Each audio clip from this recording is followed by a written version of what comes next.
Hey everyone, and welcome back to the second installment in this series called Startup Basics. And today what we're going to talk about is the business plan. All right, first thing to consider is that in my mind there are two main reasons to write a business plan.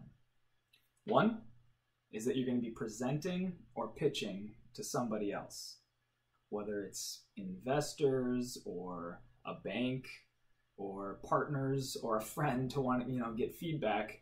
You want to be presenting to somebody else, and so you need to be very cognizant of your audience. The second reason is just as an exercise, and I think a lot of small businesses skip this exercise, but if you go through the motions, you can take kind of this ethereal idea in your head about what your business is going to be, put it down on paper, and really validate it and understand what's going to work. It's pretty incredible once you do that exercise. Sometimes you see glaring holes in your own logic that you didn't before. Okay? All right, so now let's talk about all the main sections of a business plan. Okay? The first is going to be about the company as a whole. The second is going to be about your products and services. The third will be market analysis. The fourth, we'll talk about your strategy. The fifth, we'll discuss the team. And the sixth will be your finances. Okay? Now those are 6 main sections. I skipped one of them because you always start with a summary. And a summary is just about as obvious as it sounds. You're going to give an overview of what your audience, again, keeping them in mind, should expect in reading your business plan or being presented to, whatever the case may be, okay? All right, now let's go through these sections one by one and just give a little more detail. You know, depending where you look, what book you read, who you talk to, you might get many different examples or reasons for putting different things in there.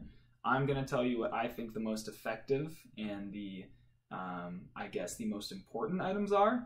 But again, depending on your audience, some things could be completely useless and some things could be more necessary. All right, keep that in mind. Okay, so starting with the company as a whole. This is where you should start off by painting a picture for your audience. And it should be emotional, and it should be how you see your company, how great it can be, what it's expecting to do, okay? Give a little bit about its history, if there is one, its present, where it's at, and talk about the future, where you want to go. Talk about why it's important to you and why it's important to them, okay? This is just a very big picture view.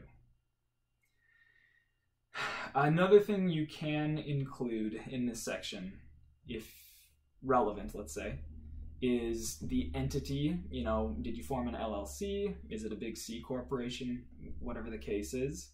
And then maybe about the fiscal year or any tax implications, anything that surrounds kind of the legality or the company in that way. Okay, next let's talk about your products and services.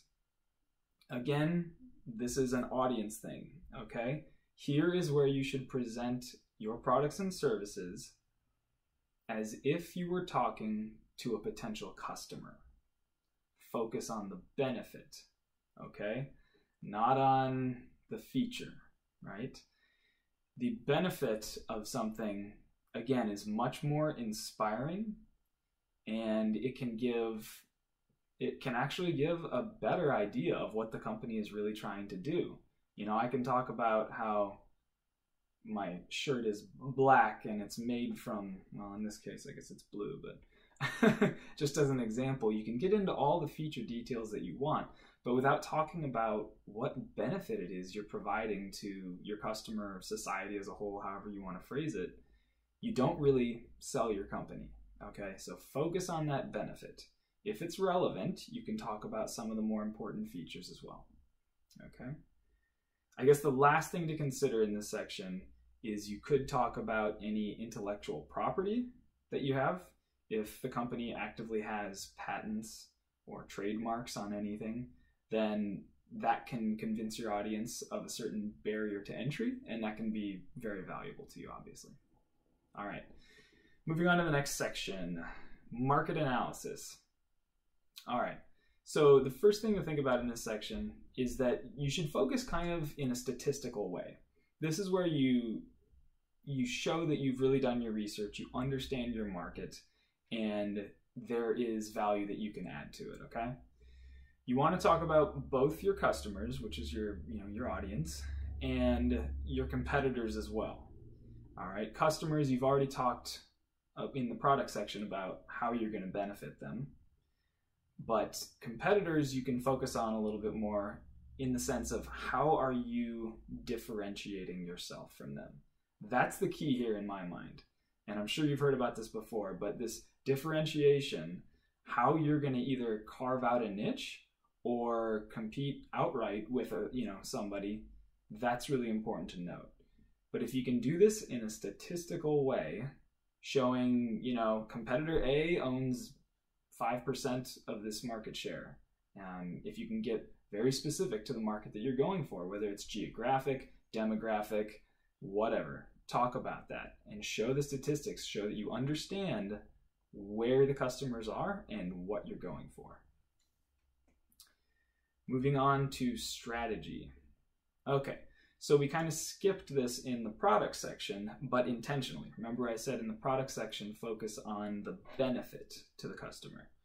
Here in your strategy, you can talk a little bit about the actual pricing, maybe any promotions or something like that. But the idea here is to show how you're going to implement your strategy to reach these customers. A really tangible way to do this in your presentation is to have a complete operating cycle, okay? Show how you're gonna take a lead, or even before that, show how you're gonna find leads, find your customers, right? How are you gonna convert that lead into a sale? How are you going to fulfill that order, get it in the customer's hands, and then ensure their satisfaction? And of course, I hope collect payment, right? Talk about the whole cycle. Show that you understand from A to Z where this is going, okay? Moving on to the team. Okay, so first, in my opinion, you should focus on the management team. Who is really going to be leading this? Now, maybe this is from a perspective of pitching to angel investors, because in a lot of cases, the investor is not so much investing in the company, they're investing in the entrepreneur. And if you can instill confidence in them that you know what you're talking about and you are going to make this happen no matter what happens, then your odds of success are going to go up drastically, right? So focus on the management team, who's going to be doing what, where are the duties going to lie, and then you can move into more of the nitty-gritty by giving like an org chart. That could be nice and clean to show the actual departments and the breakdown, and the people we just talked about in the management team, where do they lie in there? And then you can much more tangibly and easily describe what are they really going to be doing. What are their departments going to be responsible for? How big are they going to be? You can get into more details that way. Okay. Lastly in this section, if you talk about the owners, that can be very relevant if you're pitching, especially for investors, right? If somebody is coming in and he or she is basically getting in bed with an existing investor or owner, that can be very relevant to them. All right. Lastly, let's talk about the finances. So this is my background, right? Projections and all that. So you should start kind of like you did in the company overview, with a history, a present, and a future. Okay? In the history, show the trends. Show year over year, month over month even, or depending on how long you've been around. Show where the company has gone, in sales, expenses. You don't have to get into the too much of the actual details of an income statement or anything like that, your profit and loss, but especially focusing on revenue growth and net income, right? Where's the top line going and how's the company doing as far as profitability is concerned? Okay, so when you do this, if there is a difference in the historical trend and where you are projecting the company to go, you need to explain why. What are either the assumptions that you're making or milestones that you need to hit to make these projections? Okay? It's pretty common that if you see a projection for means of raising money or something like that, it's going to look like this, right? A hockey stick. It's going to show, oh yeah, we've been losing money for the past 6 months or so, but boy, in the next year, we're just going to rocket out of control. And that's fine if that's what the case is, and that's fine if you can show how you're going to do that. You just need to make sure to be very clear, okay? All right, so that kind of wraps up the whole business plan. I hope you enjoyed this, and I hope it gives you a better understanding. Remember, the first thing to consider is, why are you making this business plan? It's either for you or for somebody else. Always think about the audience, okay? And then once you've done that, you'll be able to present it in a much better way. All right, let's end with a question here. So, what do you want to use a business plan for? Why are you watching this video? You must be interested in the business plan, right? So what are you planning to use it for? Who is your audience?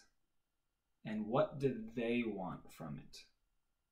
If you can answer that question below, it is going to seriously solidify in your mind your whole purpose here. What do they want? Always think of the other guy, and you're going to do great in business. Thanks for watching.